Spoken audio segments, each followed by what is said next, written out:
Greetings everyone.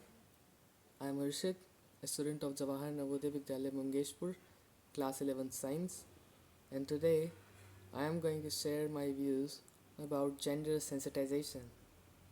A great epigrammatic writer, Christian Nestle Bowie, once said, "Next to God, we are indebted to women, first for the life itself, and then for making it worth living." And it seems no wrong at all. Women are the pioneers of the nation. Indian culture attaches great importance to women. They are the key to sustainable development and quality of life in the family. The varieties of role the women assumes in the family are those of wife, leader, administrator, manager of family income, and last but not the least important, the mother. Moreover, it is the women who have sustained the growth of society and molded the future of nations. In the emerging complex social scenario, women have a vital role to play in different sectors. They can no longer be considered as mere harbingers of peace, but are emerging as the source of power and symbol of progress. Gender sensitization to me simply means feeling of empathy for opposite sex. Gender and sex too have a thin line of demarcation between them. When we talk simply about the biological difference between a male and a female, we're talking in terms of sex. But when we talk with difference to the social and cultural and economical status of both, we talk in terms of gender. Women in India still suffer from gender inequality because of the lack of gender sensitization on part of males. Many of us blame that degradation of values and ethics amongst the youth is the root cause of such problems. These problems are directly or indirectly related to the lack of gender sensitivity, to be in the case of eve teasing, domestic violence, or the case of brutal rape. The blunt truth is, whatever has percolated in young minds has finally been given to them by their socio cultural environment, and which mainly includes their family, school, and peers. A major part of the responsibility for developing gender sensitization rests on the shoulders of family members and educators. They are the one who can kindle the feeling of gender equality in young girls and boys and develop empathy for each other. I strongly believe that women are created from the rib of man to be beside him, not from his head to top him, nor from his feet to be trampled by him, but from under his arm to be protected by him, near to his heart to be loved by him.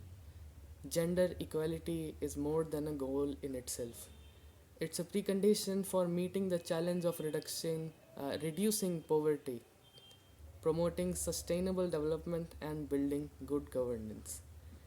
It shocks me when a girl child in a talk show innocently asks, "Girls are physically weaker than boys.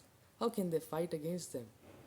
Physical weakness of a female can never lead a male to empower her if he is sensitive enough to realize that within her delicate and physically weak body resides a tender heart which cares for him as a mother, a sister, and also as a wife. But this realization comes from how he has learned to treat a female, from his surroundings at school and at home. At home, he has been observing throughout his life a mother following the instructions of a dominating father, a sister being scolded for not looking after him properly or not carrying out the household jobs properly in her mother's absence. This is an there is an urgent need to develop a family atmosphere where all members of the family enjoy an equal status, are equally respected, and taken care of irrespective of their gender and treated with empathy. And it's a beautifully said, we begun to raise our daughters more like sons, but few have the courage to raise our sons more like daughters. CBSE serves as an excellent forum for the society to develop gender sensitivity amongst pupils by its philosophy of co educational schools, where girls and boys grew up together in a friendly manner, feeling each other's biological and emotional changes while passing through the age of adolescence.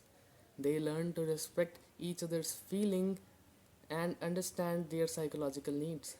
Some major changes are to be made at the school front too. Educators can make a difference by developing an atmosphere in the school where a child naturally absorbs values and ethics as she grows up from a kindergarten kid to senior secondary youngster. This will not only make the students duty conscious but also protective and caring towards each other. Boys should learn through their school environment that they are not made to empower any of their girl classmates and make her realize that she is physically weaker than boy, but to be their saviors and protectors in any unsafe situation. Girls should also be trained to be equally caring for their male classmates without losing their self-esteem.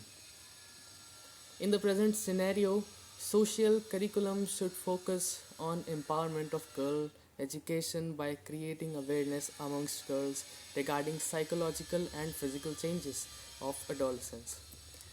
This is the need of the hour to give education which could create awareness in students regarding our social and moral issues. A two-time Pulitzer Prize winner journalist Nicholas D. Christoph says, in 19th century, the central moral challenge was slavery. In 20th century, it was a battle against totalitarianism. We believe that this century the paramount of moral challenge will be struggle for gender equality around the world. If his prediction comes true, the day is not far when the little girl child of my school will find an appropriate answer to her question. How will girls fight with boys being physically weaker to them and would see my imagination of a gender sensitive India taking its shape gradually but surely. It's all about humanity living together in tranquility where no one is powerful or powerless, submissive or aggressive. Then it's a land of beauty where women get an equal dignity. Thank you. Have a good day.